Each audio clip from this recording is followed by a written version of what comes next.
I know Scottish poems, I know Scottish songs, I go to Burns suppers, I like tartan. You know, what makes me not patriotic just because I don't want independence? In the run-up to the Scottish independence referendum in 2014, you're going to hear a lot of nonsense on both sides of the debate. You're going to see a lot of misinformation, a lot of fear-mongering and a lot of mudslung.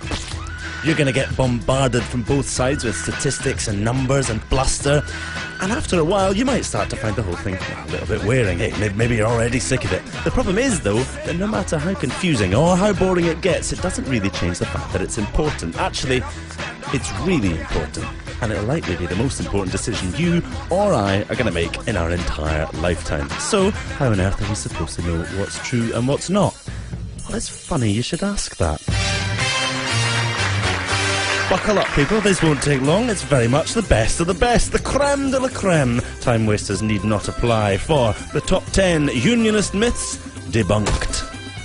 At 10, it's one of the most dramatic arguments in the book, and one which at first glance seems almost entirely plausible. Have your documents at the ready, folks, for border controls between Scotland and England. I don't want my kids, when they cross into Scotland, to have to carry a passport. The No campaign would have us believe that this is an inevitability, but it's most definitely not. There are currently no passport controls between the UK and the Channel Islands and the Isle of Man, which are not only outside the UK, they're not even part of the EU.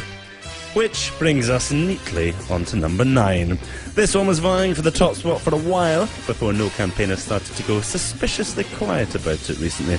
That is the claim that an independent Scotland would not be granted access to the EU.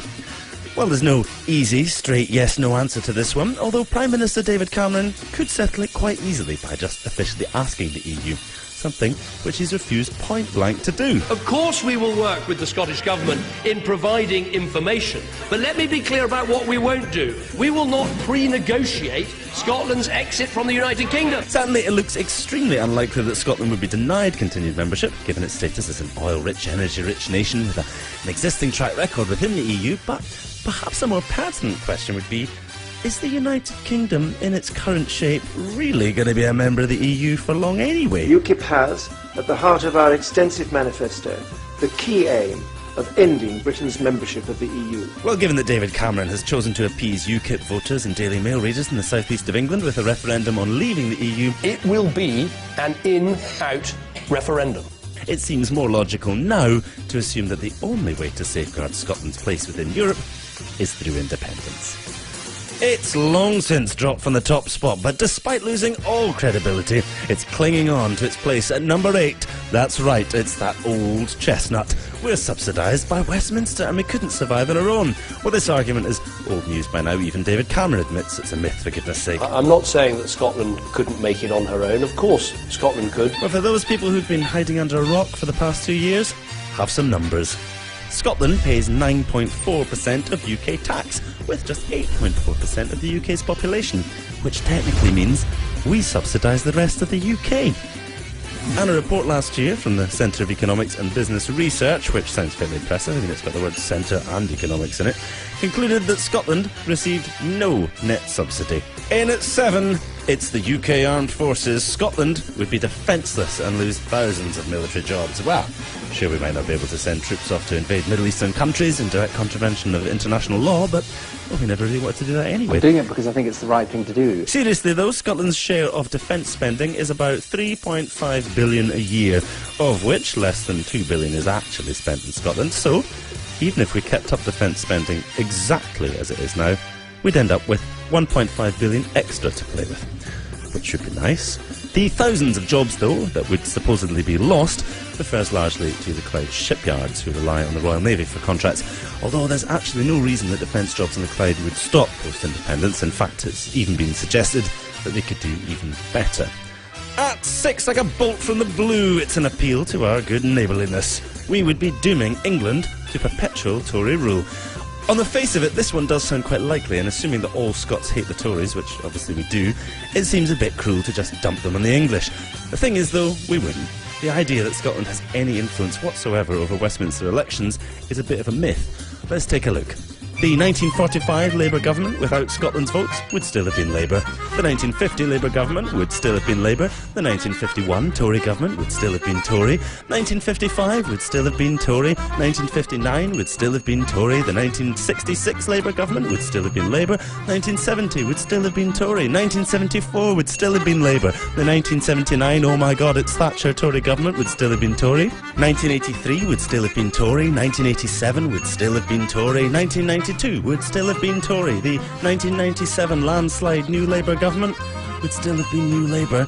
2001 would still have been New Labour. And 2005, well, yeah, you guessed it. In fact, in 2010, Scotland voted exactly the same way that it did in 2005, and well, look what we ended up with. Not quite the same thing we had in 2005, that's for sure. I mean, look at it, it's got two heads this time. On to the home straight now, and in at number 5, it's all about Alex Salmond and the SNP. We have a majority SNP government in the Scottish Parliament. That is not a democratic place in the conventional sense. It is a dictatorship of one man sitting in Bute House. Yep, Alex Salmond is a bit like a dictator, and the SNP want to create a one-party state. In all fairness, this kind of chat is pretty common amongst opponents of popular politicians. We're just not that used to it in this country because we don't tend to get many popular politicians. Venezuelan President Hugo Chavez, for example, is maligned by his opponents as a dictator and a tyrant, despite being democratically elected to office no less than 4 times. I knew there were some dictators around the world. Hugo Chavez now admitting in a speech that went widely undocumented, by the way, that he chews cocoa. The guy's a maniac. I mean, he's a clown. He's a maniac. Would you invite Hitler to lunch? I mean, would you invite Charles Manson to sit down and tell you how to run his life? Likewise, Evo Morales, president of Bolivia, despite garnering over 64% of the popular vote. And if those examples are maybe a little bit too exotic, let's try something a wee bit more Western. I think we've all heard of this guy. A dictatorship? A power grab? Former Speaker of the House Newt Gingrich says President Obama is making the biggest power grab in American history and moving America towards a dictatorship. I think dictatorial is a strong word, but it may frighteningly be the right word. So basically, if you're popular and even favour just a tiny bit of change from the status quo, you'll get called a dictator by your opponents. Alex Salmond isn't a dictator, he's the democratically elected First Minister of Scotland. Love him or loathe him, you have to accept that he's currently the only leader in the whole of the UK with a democratic majority. Check it if you don't believe me. The SNP's ultimate purpose is independence, of course, but that doesn't mean that independence or the Yes campaign is all about the SNP. Far, far from it. It's just easier, if you're against it, to pretend that it's a political party than accepting that it's a movement. The most likely thing, of course, that would happen after independence would be a breaking up of the SNP into different groups who would no longer need to present a united front in support of independence. The same, of course, would go for SNP voters. And what about Alex Salmond? Well, having reached the absolute pinnacle of his career, having delivered his life's work, it would be pretty mental if he wanted to do anything other than retire, and who could blame him? So if anything, if you want to see an end to the SNP and Alex Salmond retiring from politics, it would be strange to vote anything other than yes. At 4, it sounds serious, is it?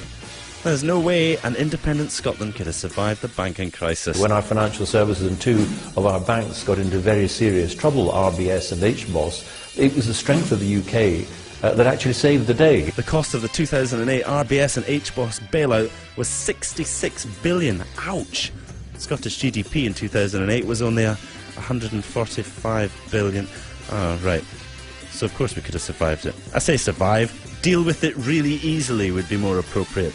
The real question is, would we have allowed it to happen in the first place? At 3, it's maybe the oldest argument in the book, pish though it may be. As a Scottish rugby fan, I like to see the English getting stuffed as much as the next Scotsman, but I think we have more shared history and shared culture. Scottish independence is just anti-Englishness. Celebrating the murder of several hundreds of thousands of English people does not necessarily provide the best base on which to move forward. First of all, the UK consists of more than just Scotland and England. There's Wales and there's Northern Ireland too. You'd think the supporters of such a union would be aware of this, but apparently not. Secondly, if we must defend a point, Scottish independence supporters can count tons of English people among their ranks, just as the SNP, rather inconveniently, have English MSPs on their benches. It's about democracy, not where you were born or what your accent is. It's about self-determination. And that's why the people who'll be voting in the referendum are the ones who live here. And who gives a hoot where they were born? Other than the no campaigners, obviously, they do actually seem to care. It always struck me as slightly strange that my husband, who is English, and has lived in Scotland for many years will get a vote on Scotland's future, whereas my sister, who is Scottish but lives in England and has done for a similar length of time, will not be able to vote. Closing in on the top spot at number 2, it's that old defeatist when all else fails line. There are too many unanswered questions in the debate over Scottish independence. There are lots and lots of questions. Unanswered questions. It actually poses far more questions than it answers. There's just too many unanswered questions. Well, given that most of those questions tend to be some variation on all the things in this video, perhaps the complaint should really be all of our scaremongering questions keep getting answered quite sensibly. If you're a no campaigner, that must be quite annoying. The thing is that everything that happens in the future is unknown, whether we're independent or not.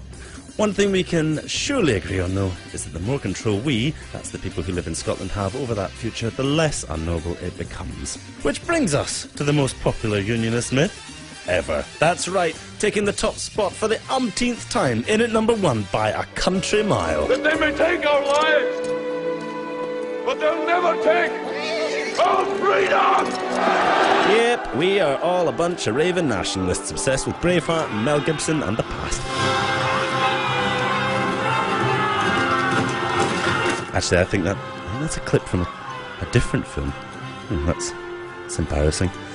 Ironically, though, when it comes to nationalism, flag-waving and patriotism, you need look no further than the No campaign. They never shut up about it. I'm Scottish and British. I'm proud to be Scottish. I'm very patriotic. What makes me not patriotic? Just because I don't want independence? I'm very patriotic, and it's because I'm patriotic that I don't want independence. If you like this video, please share it. Share it with a yes supporter, share it with a no supporter. It's fine, they're alright once you get to know them. Not Alistair Darling, obviously, he's weird, but some of them are alright. Like it, comment on it, watch it again. Most importantly, though, stay informed and vote yes in 2014.